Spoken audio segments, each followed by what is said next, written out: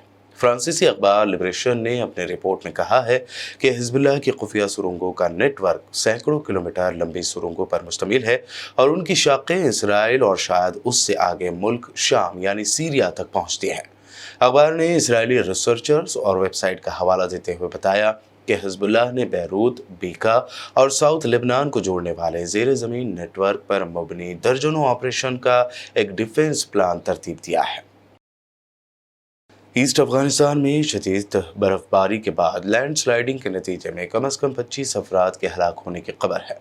कुदरती आफात से निमटने की जिम्मेदार मुल्क की वजारत के मुताबिक लैंडस्लाइडिंग के नतीजे में मुतअद्दिद अफराद ज़ख्मी भी हुए हैं। मुल्क की दारुल-हुकूमत काबुल से पीर 19 फरवरी को मिलने वाली रिपोर्टों के मुताबिक डिज़ास्टर मैनेजमेंट की जिम्मेदार अफगान वजारत ने बताया कि ये शदीद बर्फबारी पाकिस्तान के साथ सरहद से मुत्तसिल मशरक़ी सूबे नूरिस्तान में हुए।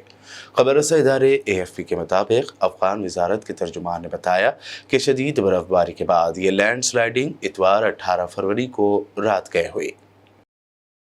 अमेरिका में पेश आए फायरिंग के एक और वाक़े में 2 पुलिस अफसरों समेत 3 अफराद की मौत हो गई है, जबकि एक पुलिस एहलकार शदीद ज़ख्मी हो गया।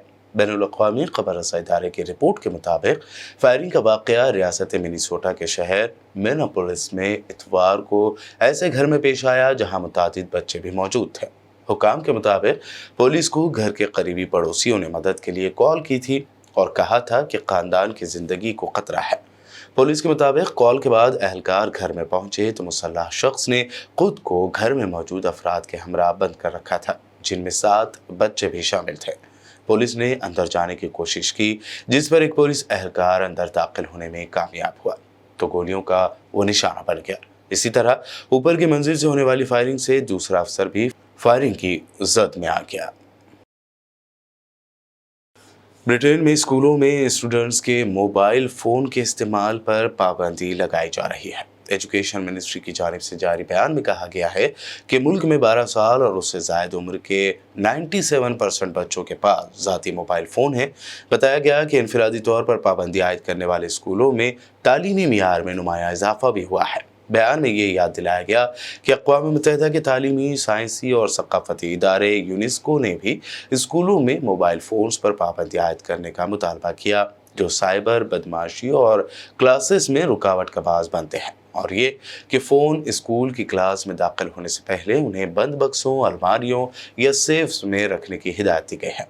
ऐसे में ब्रिटेन के प्राइम मिनिस्टर ऋषि सुनक का एक वीडियो भी काफ़ी वायरल हो रहा है, जिसमें उन्होंने एक एक्टिंग करते हुए बताया कि किस तरह बार बार फ़ोन की घंटी बजने से स्कूल में तालीम हासिल करने वाले बच्चों की तालीम हासिल करने में रुकावट होती है।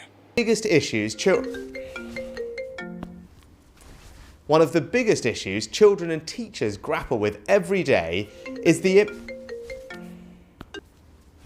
the impact of...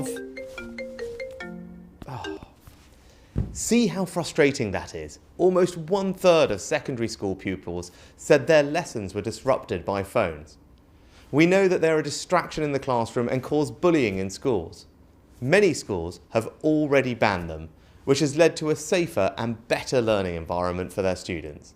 Now, we're publishing new guidance so other schools have the support they need to do the same.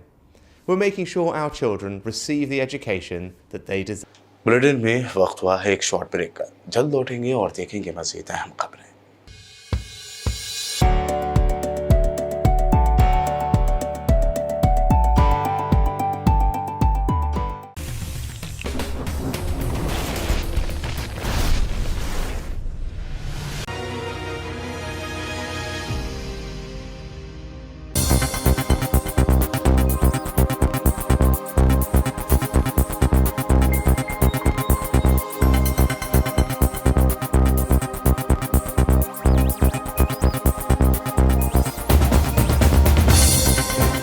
Break के बाद आगे बढ़ते हैं और अब देखते हैं मज़ीद अहम खबरें। चंडीगढ़ मेयर इलेक्शन के दौरान बैलेट पेपर से छेड़छाड़ करने के ज़िम्मन में जारी केस की समाअत सुप्रीम कोर्ट में जारी रही। ऐसे में टेम्परिंग करने वाले रिटर्निंग ऑफिसर अनिल मसीह ने एतराफ़ किया कि उन्होंने 10 बैलेट पेपर के साथ छेड़छाड़ की है। सुप्रीम कोर्ट ने उन्हें वायरल वीडियो में देखे गए उनके बर्ताव के बारे में सफाई देने के लिए कहा था। समाअत के दौरान रिटर्निंग ऑफिसर अनिल मसीह ने इस बात को माना कि उन्होंने कुछ बैलेट पेपर पर क्रॉस का निशान लगाया था, लेकिन वो पहले से ही वोटरों ने खराब कर दिए थे। तो वहीं सुप्रीम कोर्ट ने कल चंडीगढ़ मेयर चुनाव के बैलेट पेपर को मंगाया है। तो ये तो दिखाता ही है कि क्या कर रही है बीजेपी चुनाव कैसे। जब उनके मेयर ने कल इस्तीफा दे दिया, ये जाहिर है कि उन्होंने गलत काम किया था, गलत तरीके से उनका मेयर बना था। उन्होंने चुनाव में धांधली की थी। ऐसे ही चुनाव में धांधली करके जीतते हैं और फिर अगर जीत ना पाए तो लोगों को खरीद लेते हैं। ऐसे जनतंत्र कैसे चलेगा? अगर हार गए तो यार दूसरों को भी सरकार चलाने दो। वेस्ट बंगाल की सीएम और तृणमूल कांग्रेस की चीफ ममता बनर्जी ने नेशनल रजिस्टर ऑफ सिटीजन्स यानी एनआरसी को लेकर फिर शदीद मुखालिफत जाहिर की है। बिना नाम लिए उन्होंने मरकज़ की मोदी सरकार को घेरते हुए दावा किया कि वो लोग नॉर्थ ईस्ट के सूबे आसाम की तरह मगरबी बंगाल में भी एनआरसी लाना चाहते हैं। मैं अपना खून दे दूंगी मगर एनआरसी लागू नहीं होने दूंगी। हम उन लोगों को यहाँ पर डिटेंशन सेंटर भी नहीं बनाने देंगे। बता दें कि ममता बनर्जी तवील अरसे से एनआरसी और सीएए की मुखालिफत करती आ रही हैं। मजलिस इत्तेहादुल मुस्लिमीन के सदर असदुद्दीन ओवैसी ने महाराष्ट्र में एक जलसे आम से खिताब करते हुए सवाल किया कि क्या कांग्रेस और एनसीपी और जितने सेकुलर लोग हैं, क्या वो अपनी ज़बान से बाबरी मस्जिद बोल सकते हैं या नहीं। साथ ही उन्होंने बीजेपी और आरएसएस पर तनकीद करते हुए कहा कि छत्रपति शिवाजी महाराज मुस्लिम मुखालिफ नहीं थे, लेकिन संघ उन्हें इस्लाम मुखालिफ के तौर पर पेश करता है। मुस्लिम एमपी हैं, किसी और पार्टी के नाम नहीं लूंगा। पार्लियामेंट में बहस हो रही थी, मुझे फोन किए ओवैसी साहब आज आप पार्लियामेंट जा रहे, मैंने कहा जाऊंगा, आखिरी दिन है। बोले वो डिबेट हो रही उसके ऊपर, मैं आपकी तकरीर सुनूंगा। मैं आप भी आओ। आकर बैठो, बोले नहीं हमारी पार्टी बोली नहीं जाना। और जब मैंने पार्लियामेंट में ये जितने कांग्रेस के, राष्ट्रवादी के, ये जितने सेक्युलर लोग हैं, इनसे एक ही सवाल करना आइंदा जब आएंगे आपके पास, इनसे एक ही बात पूछो, क्या तुम अपनी जबान से बाबरी मस्जिद बोल सकते नहीं बोल सकते? पूछो इन लोगों से, पूछो इन लोगों से। हम जब पार्लियामेंट में खड़े होकर बोले हमारा ईमान क्या है मुसलमानों का, एक जगह जिस जगह मस्जिद बन गई, मस्जिद है, रहेगी, और जब क़यामत आएगी तो अल्लाह पहले दुनिया के मसाजिद को उठा लेगा, उसके बाद दुनिया का खात्मा होगा। कैसे खात्मा होगा? मसाजिद उठाई जाएंगी, आसमान को चादर की तरह अल्लाह पलट देगा, समंदरों से आग निकलेगी, 6 महीने का बच्चा, उसके सर के बाल सफेद हो जाएंगे। ये क़यामत के आसारात हैं। आपसे कह रहा हूं, हमने बाबरी मस्जिद जिंदाबाद का नारा लगाया, अमित शाह के सामने नारा लगाया, बाबरी मस्जिद जिंदा है और रहेगी इंशाअल्लाह ताला। ये नहीं बोल सकेंगे। अब ये बात क्या बोलेंगे सेकुलर पार्टी गठबंधन के लोग, महाविकास के, ये भड़काऊ भाषण देता है। अरे भड़काऊ भाषण नहीं दे रहा हूं, क्या तुम्हारे दिलों में जो जज्बात छुपे हुए मैं उसको बयान कर रहा हूं या नहीं कर रहा हूं? बताओ मुझे, क्या तुम्हारे दिलों में बाबरी मस्जिद है या नहीं है? बताओ मुझे, तुम्हारे दिलों में तकलीफ है नहीं है बाबरी मस्जिद की? बताओ मुझे, अगर है तो नारा लगाओ मेरे साथ, नारे तकबीर। अब कल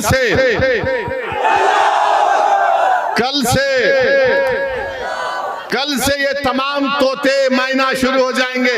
ओवैसी ऐसा नहीं बोलना था, ये क्या बोल रहा, ये क्या जरूरत थी? हो गया ना, ये सब खत्म करो, भूल जाओ, आगे बढ़ो।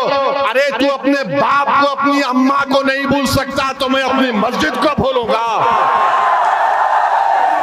भूल जाना है, खत्म कर। क्या कितना 30 साल हो गया? अरे 30 साल नहीं, यहूदी क्या करते? हिटलर ने 6 मिलियन 60 लाख यहूदियों को कत्ल किया। कब किया? 1930 में। हम 2024 में आ गए। हर साल यहूदी जू हॉलोकॉस्ट को याद रखते, तो भारत के मुसलमानों को भी 6 दिसंबर को याद रखना पड़ेगा। अगर तुम 6 दिसंबर को भूल जाओगे, नौजवानों तुम नहीं देखे हम देखे, अगर तुम 6 दिसंबर को भूल जाओगे तो खुदा ना खास्ता तुम्हारी जिंदगी में फिर 6 दिसंबर ना हो जाएगा। खुदा ना खास्ता तुम्हारी जिंदगियों में फिर 6 दिसंबर ना हो जाए। और इंडिया मजलिस इत्तेहादुल मुस्लिमीन के लीडर वारिस पठान को मुंबई पुलिस ने उस वक्त हिरासत में ले लिया जब उन्होंने थाने जिला में मीरा रोड जाने की कोशिश की। बता दें कि मीरा रोड पर जनवरी में फिरकावाराना झड़पें हुई थी। पुलिस ने वारिस पठान को दहीसर चौकी पर हिरासत में ले लिया, हालांकि बाद में उन्हें रिहा कर दिया गया। कुछ दिन पहले वारिस पठान ने ऐलान किया था कि वो मीरा रोड का दौरा करेंगे और मीरा भयंदर वसई विरार के पुलिस कमिश्नर से मिलेंगे। बादशाह रिहा होने के बाद वारिस पठान ने वीडियो मैसेज के जरिए इस बारे में तफसीली जानकारी दी। साहब, मैंने 8 दिन पहले कहा था कि मैं 19 फरवरी के दिन मीरा रोड आऊँगा, पुलिस कमिश्नर साहब को मिलूँगा, एक निवेदन दूंगा। निवेदन ये कि भाई मीरा रोड में जो इतने बीजेपी के नेता बाहर बाहर से आए, भड़काऊ भाषण दिए, जिसका अंजाम हमने सबने देखा कि किस तरह से बेगुनाह बेकसूर कुछ मुसलमानों की दुकानों को जला दिया गया। तो हमने कहा मिलेंगे आपसे और हम आपसे दरखास्त करेंगे, रिक्वेस्ट करेंगे इनको आने से रोका जाए और इनके ऊपर FIR किया जाए, सख्त कानूनी कार्रवाई की जाए। तो जाने का मैंने बोला। तो आप देखिए 2 दिन से मुझे लगातार मुसलसल नोटिस भेजे जा रहे हैं। कल मुझे मुंबई पुलिस की तरफ से आया 149 का आया, मीरा भयंदर की तरफ से आया 149 का, आज सुबह में मुझे 144 का नोटिस दिया जा रहा है, मुझे 153 लगाया जा रहा है। और इतना ही नहीं, जब मैं यहाँ से जा रहा हूँ वहाँ पर तो ऐसा लगा मुझे तो दहसर चेक नाके पे पहुँचते ही कि पूरा जैसा कोई बहुत बड़ा आतंकवादी आ रहा है, पूरी तरह से पुलिस ही पुलिस खड़ी है। अब मेरे कुछ लोग थे वहाँ पे खड़े थे, मुझे कहा कि नहीं आपको आगे नहीं जाने दिया जाएगा पुलिस द्वारा। मैंने कहा क्यों, मैं इस देश का पक्का सच्चा शहरी हूँ, मैं ex MLA हूँ, मैं लॉयर हूँ, मैं नेशनल स्पोक्स पर्सन हूँ। मैं क्यों नहीं मिल सकता जाके? जब भाजपा के नेता आके मिल सकते हैं, पुलिस कमिश्नरेट के अंदर बैठ कर प्रेस कॉन्फ्रेंस कर कर भड़काऊ भाषण दे सकते हैं, जिनके ऊपर केस भी नहीं होता, एफआईआर भी नहीं होता, तो वारिस पठान क्यों नहीं आ सकता? क्या वारिस पठान को मीना रोड किसी के बाप की जागीर है क्या? नहीं, मुझे नहीं जाने का। मुझे सीधा उठा के ले गए पुलिस स्टेशन दहीसर में, जाके बिठा दिया। मेरे इतने सारे लोग वहां इंतजार कर रहे थे, मुझे मिलना था, जिनकी दुकानें टूट गई है, जल गई है, उनसे मैं मिलता, उनके दुख में शरीक होना था मुझे। मगर बीजेपी का जो असल चेहरा है सामने आ गया है कि किस तरह से बीजेपी पूरी के पूरी एंटी मुस्लिम पार्टी है।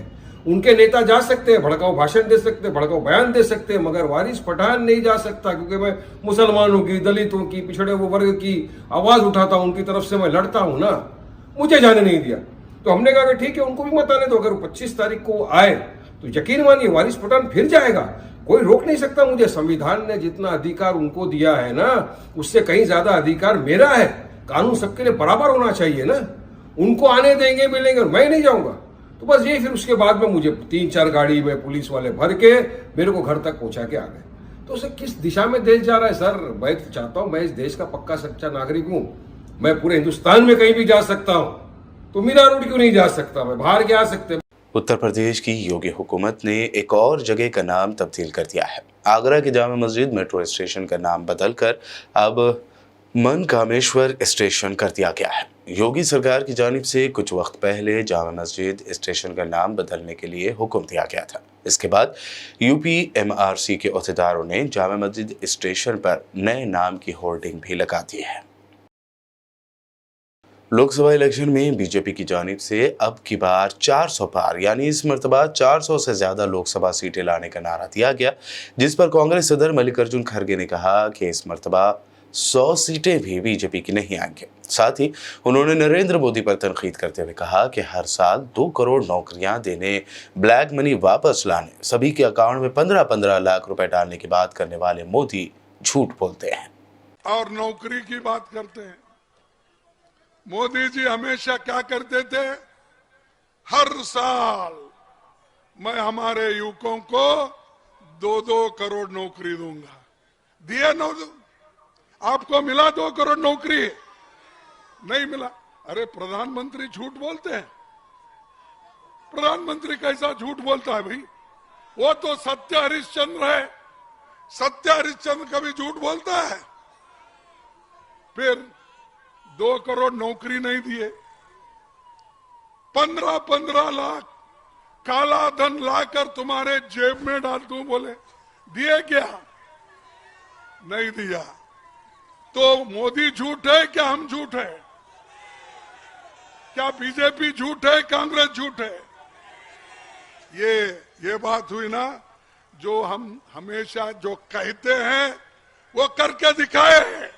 नरेगा हमने लाया गरीबों को मजदूरी देने के लिए, पेट भरने के लिए हमने फूड सिक्योरिटी एक्ट लाया, खाना देने के लिए, बच्चों के पढ़ाई के लिए कानून लिया। तुमने क्या किया? एक तो काम बताओ। बड़े बड़े कारखाने हमने नेहरू जी के जमाने में बनाया, बैंक बनाए। उस बैंक को लूटने वाले लोगों को तुम सब सपोर्ट कर रहे हो। वो पैसे लेकर बाहर भाग रहे हो, और यहां कोई गरीब आदमी 10-12 हजार रुपए लोन लेता बैंक से, उसको बंद करते हो, उसके घर पे नोटिस लगाते हो। लगाओ नोटिस। जो 13 लाख करोड़ लेकर यहां से भागे हैं उन पे लगाओ। इतने पैसे आपने बैंक से लूट लूट के उनको दिया, और हमको बोलते हैं कि इस कांग्रेस ने बर्बाद किया। क्या बड़े कारखाने करके बर्बाद किया? एम्स बना के बर्बाद किया? इंजीनियरिंग कॉलेज करके बर्बाद किया? और कंपलसरी एजुकेशन में सबको शिक्षा देने की काम शुरू की, उससे बर्बाद हुआ? शेड्यूल ट्राइब्स को रिजर्वेशन दिए, वो उससे खराब हुआ? बताओ हमको। जो काम हमने किया इस देश के लिए, हमने कुर्बानी भी दी। देश एक रहना ये हमारा पहले से काम चल रहा है, देश को जोड़ना। उसी लिए तो राहुल गांधी जी कन्याकुमारी से लेकर कश्मीर तक चले और आज मणिपुर से लेकर बंबई तक को चलने वाले हैं। कांग्रेस कायद राहुल गांधी ने मोबाइल फोन पर घंटों गुजारने वाले नौजवानों से कहा कि अडानी अंबानी के बेटे मोबाइल में वीडियो नहीं देखते, वो अपने पैसे गिनते हैं। तुम हो जो घंटों मोबाइल फोन में गुजारते हैं। आज का युवा नशे में, मैंने वहां देखा, बनारस में देखा, सड़क पे देखा, नहीं तो अगर शराब नहीं पी रहा तो फिर इस मोबाइल फोन पे 7-8 घंटा 7-8 घंटा भैया वीडियो देखता रहता है, वीडियो देखता रहता है, एक दूसरे को भेजता रहता है। भाई अंबानी का बेटा वीडियो नहीं देखता, अदानी का बेटा वीडियो नहीं देखता, अदानी का बेटा धन गिनता है। आप लोग वीडियो देखते हो। अब हिंदुस्तान के क्रिकेट को चला रहा है, उसने भैया क्रिकेट शॉट मारी कभी जिंदगी में?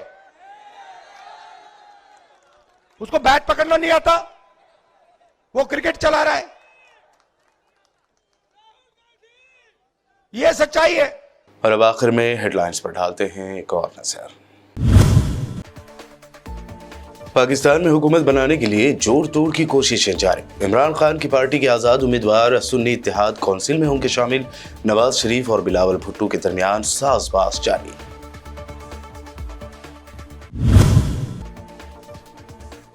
इसराइल की हटधर में फलस्तीनियों को मस्जिद अक्सा में नमाज पढ़ने से रोकने का किया ऐलान। यूरोप ने इसराइल को किया खबरदार। मुसलमानों को मस्जिद अक्सा में नमाज से रोकना होगा बड़ा खतरा।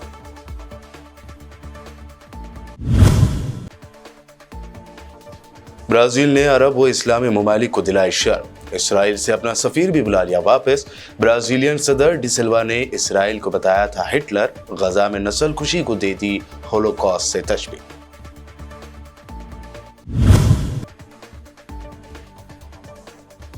चंडीगढ़ मेयर इलेक्शन के दौरान बीजेपी को जितवाने का लगा था इल्जाम। सुप्रीम कोर्ट में हुई समाअत। रिटर्निंग ऑफिसर अनिल मसीह ने बैलेट पेपर से छेड़छाड़ करने का किया एतराफ।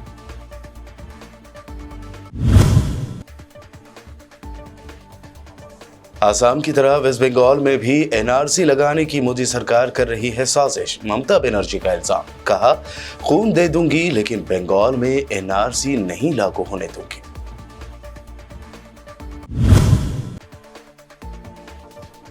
और कांग्रेस व एनसीपी लीडरों से असदुद्दीन ओवैसी का सवाल, कहा बाबरी मस्जिद का नाम लेकर दिखाओ। छत्रपति शिवाजी के बारे में कहा वो मुस्लिम मुखालिफ नहीं थे, संघ ने पेश की गलत तस्वीर।